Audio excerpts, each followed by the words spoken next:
Everyone. तो आज की वीडियो में हम देखेंगे फॉर्म 16 क्या होता है, फॉर्म 16 में पार्ट ए में और पार्ट बी में क्या इन्फॉर्मेशन होती है और ओल्ड रिजीम के हिसाब से कैलकुलेशन कैसे किया जाता है। तो चलो देखते हैं। तो सबसे पहले हम देखते हैं फॉर्म 16 क्या होता है। फॉर्म 16 एक सर्टिफिकेट है जो इशू करने में आता है by employer to employees. Generally form 16 जो है कोई भी कंपनीज रहती है वो अपने एम्प्लॉयज़ को वो इशू करती है। और फॉर्म 16 जनरली तभी इशू करने में आता है जब टीडीएस वगैरह डिडक्शन होता है एम्प्लॉयज़ की सैलरी में से। तो अब हम देखते हैं कि फॉर्म 16 पार्ट ए और पार्ट बी कैसा होता है। तो अब हम देखेंगे फॉर्म 16 पार्ट ए में क्या क्या इन्फॉर्मेशन ट्रैक होती है। तो मेजरली फॉर्म 16 के पार्ट ए में जितना भी टीडीएस डिडक्ट हुआ है उसकी अमाउंट होती है। सबसे पहले एम्प्लॉयर और एम्प्लॉय के डिटेल्स होते हैं, मतलब उनका पैन नंबर, उनका टैन नंबर, असेसमेंट ईयर कौन सा है और एम्प्लॉय का पीरियड विद द एम्प्लॉयर कितना है, वो सब इन्फॉर्मेशन होता है।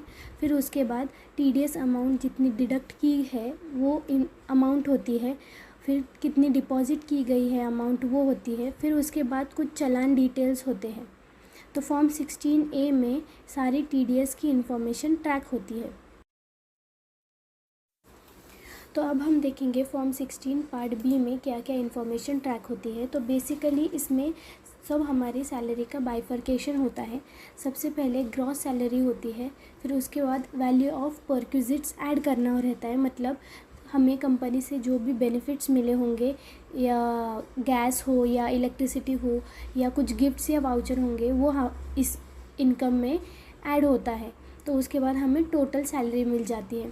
फिर उसके बाद कुछ हाउस रेंट अलाउंस होंगे या ट्रैवल कंसेशन होगा, तो वो इस टोटल इनकम में से माइनस होता है। फिर उसके बाद हमें हमारी सैलरी मिल जाती है। उसके बाद स्टैंडर्ड डिडक्शन ऑफ 50,000 जो गवर्नमेंट से हमें मिलता है और 2,500 का जो प्रोफेशनल टैक्स हम पे करते हैं वो इसमें से माइनस हो जाता है।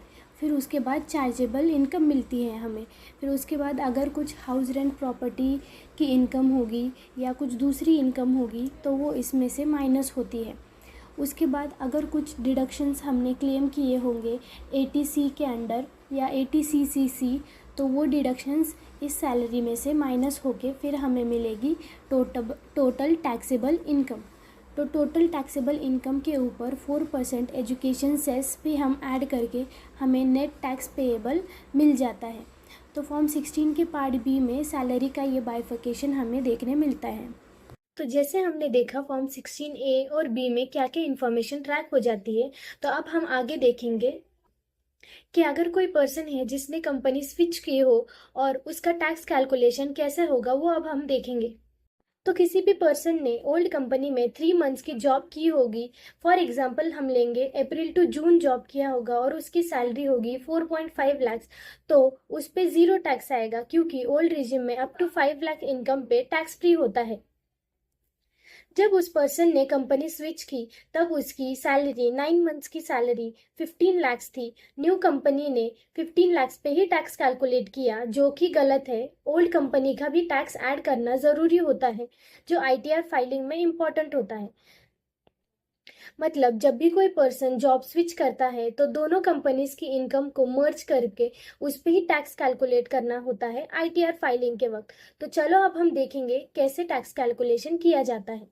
तो जैसे हमें पता है न्यू रिजिम को डिफ़ॉल्ट सेट किया गया है और न्यू रिजिम में डिडक्शंस क्लेम करने अलाउड नहीं है, सिर्फ स्टैंडर्ड डिडक्शन ही हम क्लेम कर सकते हैं। लेकिन ओल्ड रिजिम में हम सारी डिडक्शंस क्लेम कर सकते हैं।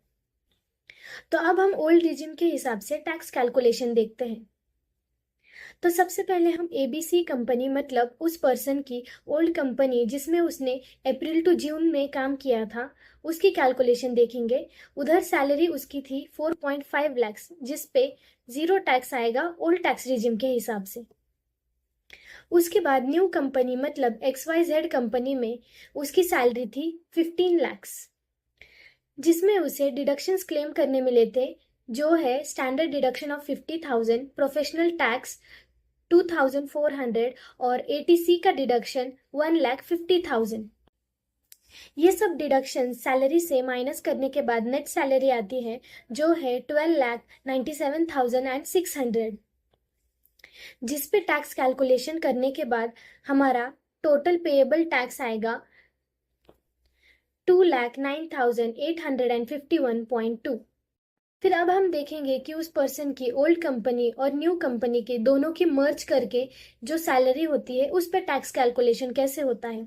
तो उसकी दोनों सैलरी ऐड करने के बाद, मतलब 15 लाख्स और 4.5 लाख्स ऐड करने के बाद 19.5 लाख्स उसकी टोटल सैलरी होती है, जिसमें उसको स्टैंडर्ड डिडक्शन 50,000 का, प्रोफेशनल टैक्स 2,400 एंड एटीसी का डिडक्शन 1,50,000 माइनस करने के बाद उसकी नेट सैलरी आएगी 17,47,600, जिसपे हमें टैक्स कैलकुलेशन करना होगा, जिसका पेएबल टैक्स आएगा 3,50,251.2। फिर अब हम दोनों इनकम को मर्ज करके उस पर टैक्स कैलकुलेशन करेंगे, मतलब new company and old company की इनकम हम मर्ज करने वाले हैं, उसको ऐड करने वाले हैं और उसके ऊपर टैक्स कैलकुलेशन करने वाले हैं स्लैब रेट के हिसाब से। तो ओल्ड रिजिम के हिसाब से 0 to 2.5 लाख तक नील होता है। 2.5 लाख टू 5 लाख पे 5% टैक्स लगता है, जिसकी अमाउंट है 12,500। फिर 5 लाख टू 10 लाख पे 20% लगता है, जिसकी अमाउंट है 1 लाख। उसके बाद अबाउट 10 लाख 30% टैक्स लगता है। तो जो हमारी नेट सैलरी है उसमें से 10 लाख को माइनस करके जो अमाउंट आएगा उसके ऊपर 30% कैलकुलेट करना होता है। उसके बाद हमें तीनों अमाउंट को ऐड करना होता है, जो अमाउंट है 12,500, 1 लाख, 2,24,280। ये तीनों को ऐड करके हमें अमाउंट मिलती है। उसके ऊपर हमें 4% एजुकेशन सेस कैलकुलेट करना पड़ता है। एजुकेशन सेस कैलकुलेट करने के बाद जो अमाउंट आएगी वो हमें ऐड करनी होती है, जो अभी हमने टोटल अमाउंट निकाली थी उसमें से। तो एजुकेशन सेस आया है 13,471.2 और जो हमने कैलकुलेट किए थे अमाउंट, टोटल अमाउंट, वो थी 3,36,780। तो इन दोनों को ऐड करके हमें हमारा टोटल टैक्स मिलेगा, जो है 3,50,251.2। तो अभी हमने देखा कि जैसे कि अगर हमने कंपनी स्विच की है तो हमारा जो टैक्स आ रहा है 3,50,251। तो हमें अगर हम कंपनी स्विच करेंगे तो हमें एडिशनल टैक्स 1,40,400 का पे करने का आएगा। तो इसलिए जब भी आप कंपनी स्विच करते हैं तो टैक्स प्लानिंग और टैक्स कैलकुलेशन प्रॉपर करें, वरना आपको आईटीआर फाइलिंग के टाइम पे करने का आ सकता है। तो आज की वीडियो में हमने देखा फॉर्म 16 क्या होता है, फॉर्म 16 पार्ट ए और पार्ट बी में क्या क्या इन्फॉर्मेशन होती है और ओल्ड रिजिम के हिसाब से टैक्स कैलकुलेशन कैसे किया जाता है। अगर आपको भी ऐसी इंटरेस्टिंग इन्फॉर्मेशन चाहिए होगी तो NS टैक्स कंसल्टेंसी को फॉलो एंड सब्सक्राइब करें। Thank you.